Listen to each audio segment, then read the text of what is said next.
थोड़ा सब्र रखो, हर खेल समझ आएगा, क्योंकि वक्त भी आदमी सा है, आज नहीं तो कल बदल ही जाएगा। हाय गाइस, मेरा नाम है सुमन, आई मोटिवेशनल स्पीकर, बिजनेस कोच। मैं आप लोग बीच लेकर उपस्थित हूँ छोटी स्टोरी। उम्मीद करते स्टोरी बहुत ही प्यारा लगेगा। तो दोस्तों, स्टोरी एक राज्य की, दोस्तों की बात, एक राज्य में एक ऐसा भिखारी था जो घर घर जाया करता था और भिक्षा मांगकर अपने जीवन को व्यतीत कर रहा था। और इस चीज को वह भिखारी बहुत काफी उदास, बहुत काफी परेशान था कि मैं हर किसी के घर जाकर मैं वहाँ पर भिक्षा मांगकर मैं अपने जीवन को व्यतीत कर रहा हूँ।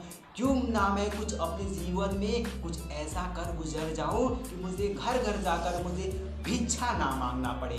तो दोस्तों, इसी बीच एक रात उस भिखारी ने कल्पना किया कि मैं कल सुबह एक राजा के पास जाऊंगा और राजा के दरबार में मैं जाकर राजा से कुछ ऐसी वस्तुएं मांगूंगा जिससे मुझे अपने जीवन में किसी के घर जाकर भिक्षा ना मांगना पड़े। तो दोस्तों, इसी बीच अगले सुबह वह भिखारी बहुत काफ़ी एक्साइटेड, बहुत काफ़ी खुश होकर उस राजा के दरबार में जाकर पहुंच चुका कुछ मांगने के लिए। तो दोस्तों, इसी बीच हुआ क्या कि वहां पर राजा अपने राज्य में उस समय नहीं उपस्थित थे, कहीं पर गए हुए थे। तो दोस्तों, इसी बीच वह भिखारी बहुत काफ़ी उदास, बहुत काफ़ी परेशान होकर वह सोचा कि क्यों ना मैं आज अपने इस नगर में भिक्षा मांग लूँ, तब तक राजा आ जाएंगे और उसके बाद मैं राजा से जाकर मुलाकात कर लूँगा। तो दोस्तों, इसी बीच उस भिखारी ने उस राजमहल से निकलकर और नगर नगर में भिक्षा मांगने के लिए निकल पड़ा। तो दोस्तों, इसी बीच वह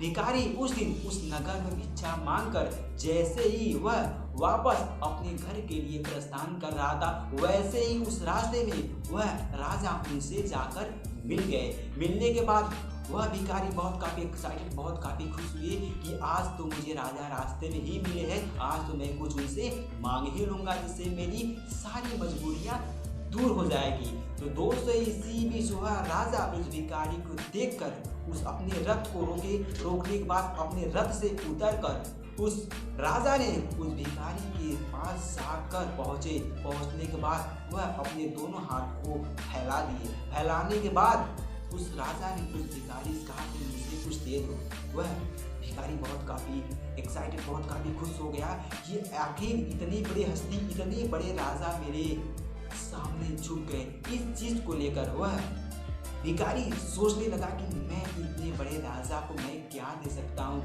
इतना सोचने के बाद वह भिखारी रोने लगा और उसकी आंखों से झरझर आंसू निकलने लगा कि मैं इस राजा को क्या दे सकता हूँ। उसके हाथ कांपने लगे और उसके बाद उस राजा ने बोला कि मुझे जो कुछ देना है मुझे जल्दी से, मुझे अपने राजमहल वापस जाना है। तब वह भिखारी बहुत काफ़ी दुख होकर उस राजा से कहा कि महाराज, मैं आपको क्या दे सकता हूँ, मुझे देने लायक हमारे पास ऐसी क्या चीज़ है।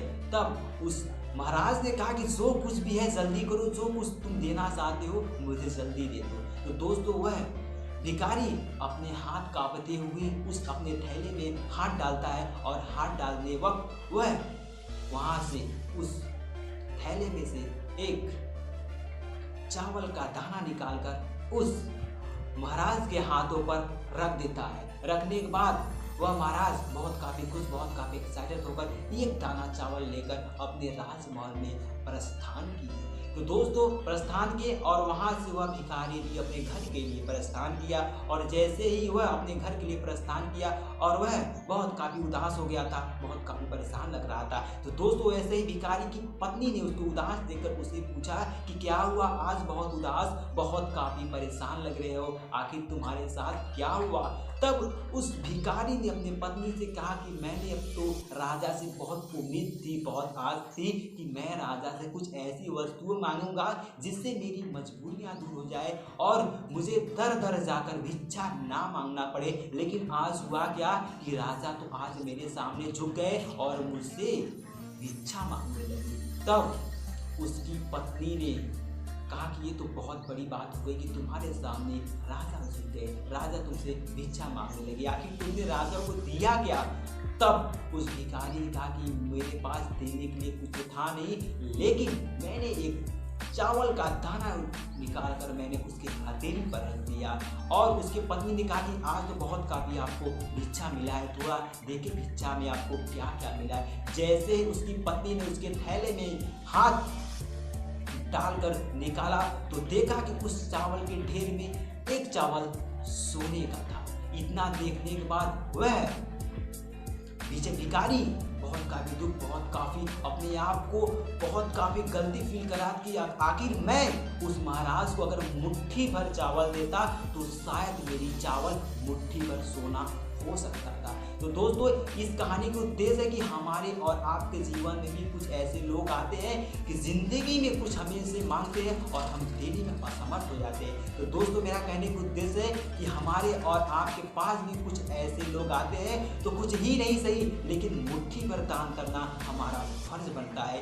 क्या पता उस मुट्ठी भर दान से हमारा वक्त और हमारी हालात बदल जाए। तो दोस्तों उम्मीद करते छोटी स्टोरी आपको लगी कैसी।